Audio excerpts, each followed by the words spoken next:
The gilded cage, the silk of Juliet's gloves itched against her skin, but she didn't dare fidget. Her father's study smelled of cigar smoke and desperation, the heavy curtains drawn as if to hide their shame. Senator Henry Delacroix paced behind his desk, his polished shoes clicking against the hardwood like a ticking clock. "You're to be married," he said, his voice hollow. Juliet's fingers tightened around her teacup. Married? The word tasted bitter. To Dante Valentine. Her stomach dropped. She knew that name.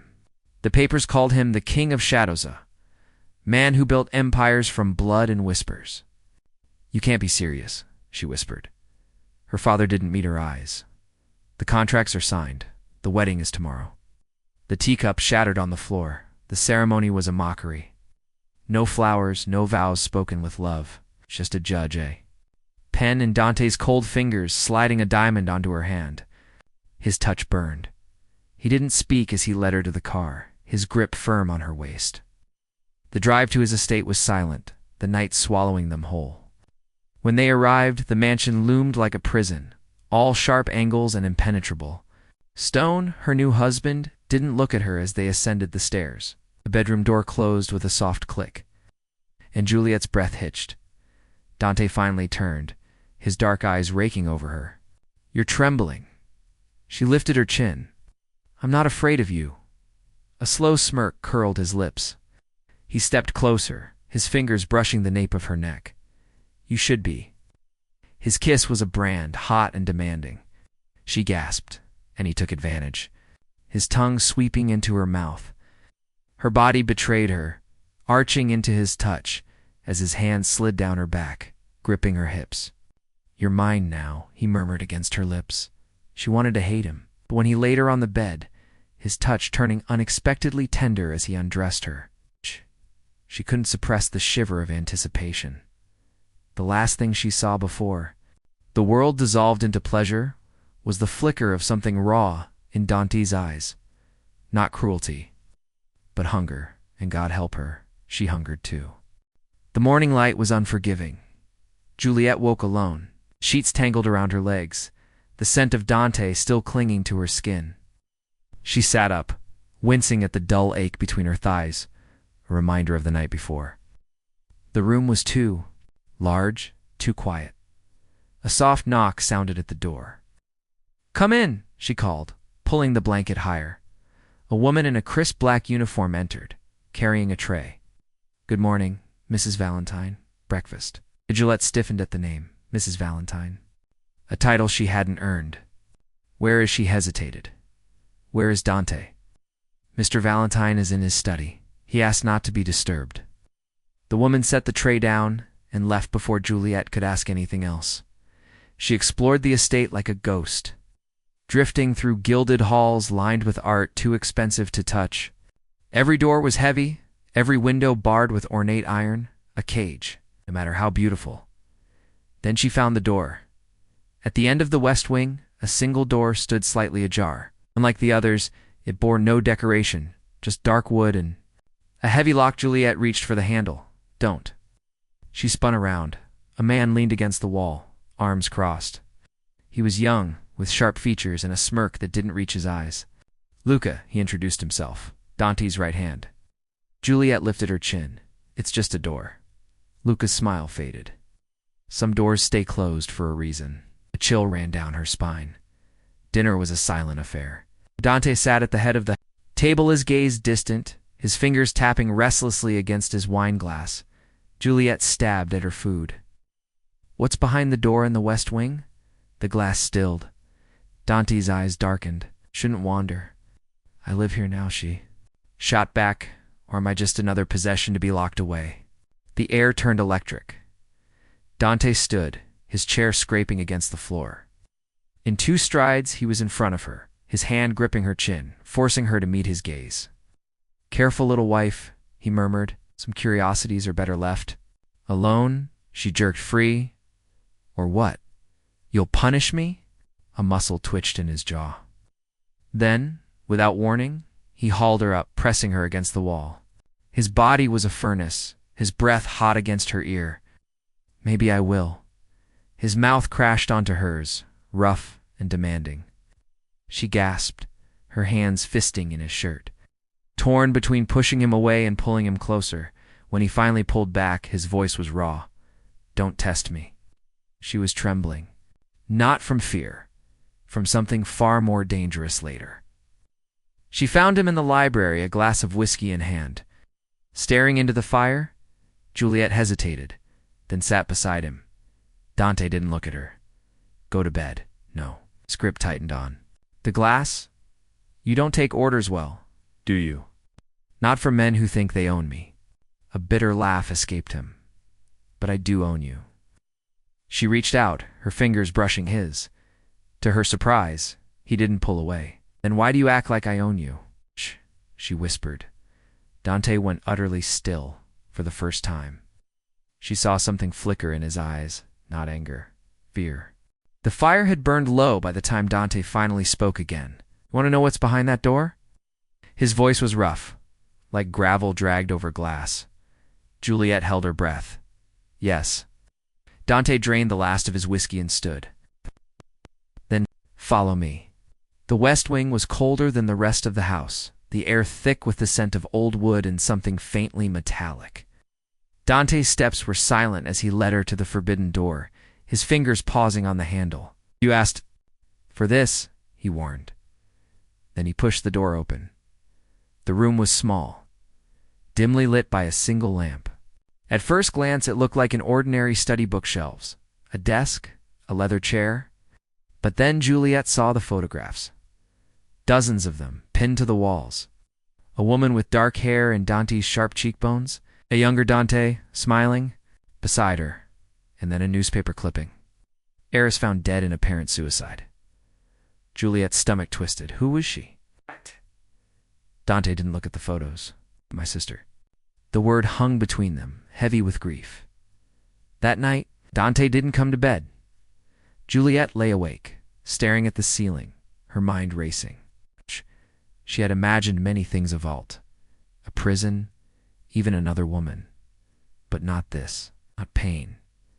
At dawn, she gave up on sleep and went to the kitchen to her surprise. Dante was already there, his sleeves rolled up, his hands covered in flour. She blinked. "Are you baking?" He didn't turn around. "You like almond croissants?" She froze. "You know that?" A shrug. "I pay attention." The scent of butter and sugar filled the air as he worked, his movements precise, almost reverent. Juliet watched, mesmerized. This was a side of him she hadn't seen, the man behind the monster. "Why did you agree to marry me?" she asked. Softly, Dante's hands stilled. "Because your father owed me." "That's not the whole truth." For a long moment, he said nothing. "Then because I recognized the look in your eyes," he admitted. "The same one I had when I lost everything." Her breath caught. Later, they walked through the garden. The silence between them less suffocating than before. Juliet hesitated, then slipped her hand into his. Dante stiffened, but didn't pull away. "You don't have to hide from me," she said. His fingers tightened around hers. Habits are hard to break. The stars above them glittered like shattered glass. Without thinking, Juliet stepped closer, her body swaying into his. Dante looked down at her, his gaze unreadable. "Right. Are you doing?" "Dancing," she whispered. There was no music, just the rustle of leaves and the unsteady rhythm of their breaths. Then Dante's arm wrapped around her waist, pulling her flush against him. His other hand cradled the back of her neck, his thumb brushing her jaw. "This is a bad idea," he murmured. She smiled probably. And then he kissed her slowly, deeply, as if he had all the time in the world. This time there was no anger, no possession, just want. And for the first time, Juliet kissed him back without hesitation. The kiss lingered between them like a promise or a warning. Juliet pulled back first, her lips still tingling, her pulse erratic. Dante's eyes were dark, his breath uneven. For a moment neither spoke. The garden around them felt too vast, too exposed. Then the moment shattered. Luca appeared at the terrace doors, his expression grim. "Dante, we have a problem." Dante's grip on Juliet tightened instinctively before he released her. "What is it?" "Victor Crane is here." A shadow passed over Dante's face. Take Juliet upstairs. Juliet bristled. I'm not a child to be. Hidden away, Dante turned on her, his voice low and lethal. No.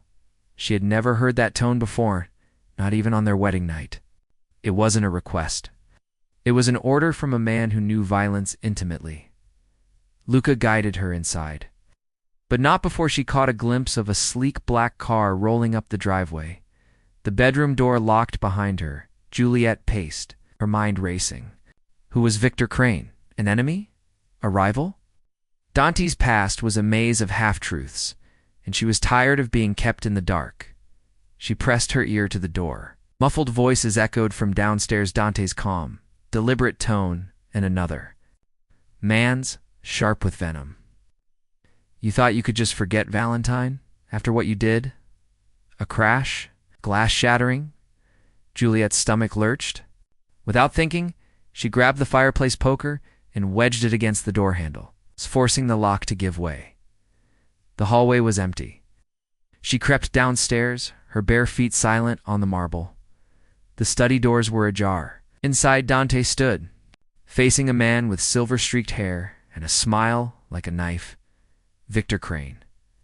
You took everything from me, Crane hissed. Now I'll return the favor. Dante didn't flinch. Leave her out of this. Crane laughed, too late. Then he turned. Saw Juliet in the doorway.